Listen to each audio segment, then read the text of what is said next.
नमस्कार दोस्तों, आशा करता हूँ आप सब अच्छे होंगे। तो अपना ये एंगल एंड मेजरमेंट का लास्ट वीडियो है और अपना जो प्रैक्टिस सेशन हमने चालू किया था उसका लास्ट क्वेश्चन है। आशा करता हूँ इसके पहले जो भी मैंने आप लोग को बताया है वो क्लियर हो गया होगा, कोई डाउट नहीं हुआ होगा। चलिए हम प्रैक्टिस चालू करते हैं। सवाल क्या बोल रहा है? Assuming that the moons diameter subtends an angle of 30 minute at the eye of an observer. Find how far from the eye a coin of 1 centimeter diameter must be held so as just to hide the moon. पाई का मान 22/7 लेना है। क्या बोल रहा है? यदि यह मान लिया जाए कि चंद्रमा का व्यास किसी प्रेक्षक की आंख पर 30 मिनट का कोण बनाता है तो 1 सेंटीमीटर व्यास के सिक्के को आँख से कितनी दूरी पर रखें कि चंद्रमा पूरी तरह छिप जाए। ओके, बहुत इजी सवाल है, पहले ही बताया है। यदि कोई सवाल बनाना तो सबसे पहले आप डायग्राम बना लीजिए, सवाल आपका 70% सॉल्व हो जाता है। चलिए सॉल्यूशन देखते हैं। क्या बोल रहा है कि जो चंद्रमा है उस चंद्रमा के डायमीटर के द्वारा प्रेक्षक यानी ऑब्जर्वर के आंख पे 30 मिनट का एंगल बनाया जाता है। ठीक, तो हमने एक मून बना लिया, मून के डायमीटर के द्वारा इस पे 30 मिनट का एंगल हमने बना लिया।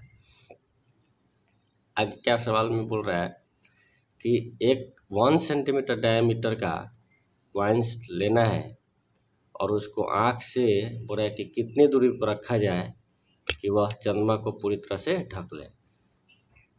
चंद्रमा को पूरी तरह से ढक ले, इसका मतलब यदि वो आँख से कॉइन्स को कुछ दूरी पर रखते हैं, मतलब उस दूरी पर रखते हैं जहाँ पे चंद्रमा को पूरी तरह से ढक ले, इसका मतलब ये है कि जो कॉइन्स द्वारा एंगल हमारे आँख पे बनाया जाएगा ऑब्जर्वर के, वो भी कितने डिग्री का होगा, कितने मिनट का होगा? 30 मिनट का। यदि ये जो कॉइन्स है, ये कॉइन यदि प्रेक्षक के आँख पे 30 मिनट का कोण बनाएगा जिस डिस्टेंस पे, उस डिस्टेंस पे चंद्रमा जो है पूरी तरह से ढक जाएगा। ऐसा प्रतीत होगा कि जो कॉइन है वो चंद्रमा के बराबर है, मतलब पूरी तरह से उसको ढक लेगा। अब सवाल होता है कि ये एंगल है क्या?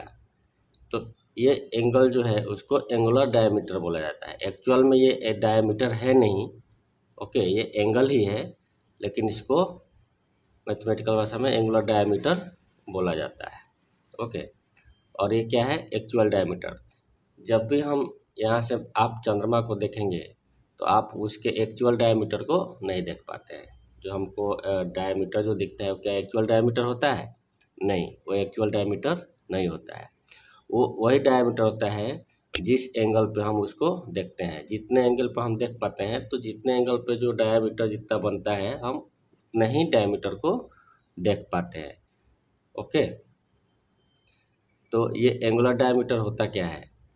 ये ऑब्जेक्ट के द्वारा ऑब्जर्वर के आँख पे जो एंगल बनाया जाता है या ऑब्जर्वर जिस एंगल से ऑब्जेक्ट को देखता है वो उसका एंगुलर डायमीटर होता है।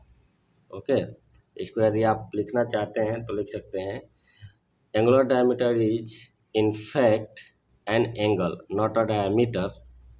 It is the angle that an object take up as seen by an observer at a specific distance। Okay, मतलब ऑब्जर्वर के द्वारा कुछ डिस्टेंस पे रखने पे जो ऑब्जेक्ट द्वारा एंगल बनता है या ऑब्जर्वर ऑब्जेक्ट को जिस एंगल पे देखता है उस एंगल को एंगुलर डायमीटर बोला जाता है। जैसे यहाँ ये जो ऑब्जर्वर है यहाँ 30 डिग्री के एंगल से मून को देख रहा है, तो यह मून का एंगुलर डायमीटर कितना हो जाएगा? 30 मिनट। क्योंकि ये 30 मिनट के एंगल से देख रहा है। ये कॉइन्स का जो डायमीटर है वो दिया हुआ है। ओके, चलिए अब हमारा पूरा डायग्राम कंप्लीट हो गया कि हमको करना क्या है। अब देखिए, ये जो डायमीटर है ये ऑब्जर्वर है, ये कॉइन्स है, ये डायमीटर है।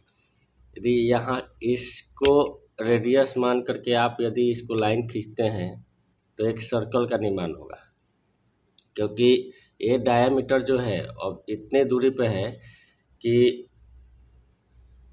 एक सर्कल का जो है चाप की तरह काम करेगा। यदि इसको देखा जाए तो इतना छोटा है कि ये आर्क के जैसा काम करेगा। तो इसको यदि आर्क मानकर यदि और इसको त्रिज्या मानकर एक ट्रेस किया जाए तो सर्कल बन जाएगा। और हमने एंगल एंड मेजरमेंट में इसका फॉर्मूला भी पढ़ा है, तो बहुत ईजी तरीके से निकल जाएगा।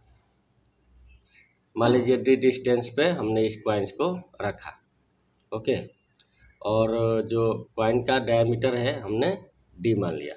Let capital D diameter of coin जो कितना है 1 सेंटीमीटर के बराबर है। अब सपोज कीजिए कि स्मॉल डी डिस्टेंस पे इस कॉइन को आँख से रखा गया, ठीक है। इस ऑब्जर्वर के आँख से डी स्मॉल डी डिस्टेंस पे कॉइन को रखा गया, जहाँ पे ये चंद्रमा को पूरी तरह से हाइड कर देता है, ओके। और एंगुलर डायमीटर मान लीजिए कॉइन का थीटा है, ओके, उसी थीटा से ये मून को हाइड कर रहा है। तो ये अपना जो स्मॉल डी हो जाएगा, क्या हो जाएगा, theta is equal to capital D by small D, मतलब आर्क बाय रेडियस। हमने यही पढ़ा है ना कि यदि थीटा दिया हो या थीटा निकालना हो, आर्क और रेडियस मालूम हो, तो थीटा बराबर आर्क बाई रेडियस। ये रेडियन में होता है, ओके, ये हमेशा रेडियन में होता है। इसको मैंने A1 मान लिया। अब एंगुलर डायमीटर चंद्रमा का कितना है, 30 मिनट है। तो इसको हमने क्या करना है, रेडियन में कन्वर्ट करना है, क्योंकि रेडियन में भी है तो इसको रेडियन में ले जाना है। तो सबसे पहले हम डिग्री में कन्वर्ट करेंगे, मिनट को हमने डिग्री में कन्वर्ट कर लिया और डिग्री को रेडियन में कन्वर्ट कर लिया। डिग्री के लिए 1/60 से मल्टीप्लाई कर देंगे और रेडियन के लिए π/180 से मल्टीप्लाई करेंगे। तो ये हमारा π/360 रेडियन आ गया। अब देखिए, ये थीटा और जो मून द्वारा जो एंगल बनाया जा रहा है वो दोनों सेम होगा। क्यों, क्योंकि वो रहा है कि कितने डिस्टेंस पे कॉइन को रखा जाए कि वह मून को पूरी तरह से हाइड कर ले। मून को पूरी तरह से हाइड करने का मतलब ये हुआ कि मून द्वारा जो एंगल बनाया गया है और कॉइन के द्वारा जो एंगल बनाया जा रहा है वो दोनों बराबर है। तो according to question, angular diameter of coin should equal to the angular diameter of moon. ये दोनों से फ्रॉम फर्स्ट एंड सेकेंड से ये दोनों बराबर हो जाएगा। तो 1/d इजकल टू π/360, इसलिए d इजकल टू हो जाएगा 360/π। अब इसको हम कैलकुलेट करेंगे तो हो जाएगा d अप्रॉक्सीमेटली 140.59 सेंटीमीटर। इसका मतलब ये हुआ कि कॉइन्स को अप्रॉक्सीमेटली 1 मीटर 14.59 सेंटीमीटर के डिस्टेंस पे यदि आँख से रखें तो वह मून को हाइड कर लेगा। तो ये हमारा फाइनल रिजल्ट हो गया, d इजकल टू 1 मीटर और 14.59 सेंटीमीटर। इसको हम शॉर्टकट तरीके में भी बना सकते हैं, एक लाइन में शॉर्ट मेथड से भी हम सॉल्व कर सकते हैं। यदि ये आपको कहीं एग्ज़ाम में आता है, कॉम्पिटिटिव एग्ज़ाम में, NDA और NDA में, तो NDA में आप एक लाइन में बना सकते हैं। बस ये ध्यान रहे कि एंगल मिनट में, थीटा जो है एंगल मिनट में है या डिग्री में है। मिनट में होगा तो एक इसमें 180 into 60 into capital D by pi theta. Theta जो होगा आपका ये मिनट में हो जाएगा और ये d जो है कॉइन्स का डायमीटर हो जाएगा। यदि डिग्री में है तो ये अपना 60 का जो टर्म है वो हट जाएगा। इतना याद रखें, केवल 60 का टर्म हट जाएगा। 180 into capital D by pi theta, theta जो है डिग्री में हो जाएगा। तो ये शॉर्टकट तरीका है एक लाइन में बनाने का, यदि आपको कॉम्पिटिटिव एग्जाम में पूछता है तो। आशा करता हूँ आप लोग को ये समझ में आ गया होगा। अब अगली क्लास में हम ट्रिग्नोमेट्रिकल फंक्शन चालू करेंगे, जो कॉमन होगा 11th एंड 10th दोनों क्लास के लिए, दोनों को एक साथ लेके चलेंगे। तो आशा करता हूँ आप लोग मन लगाकर इसको पढ़ेंगे। तब तक के लिए धन्यवाद।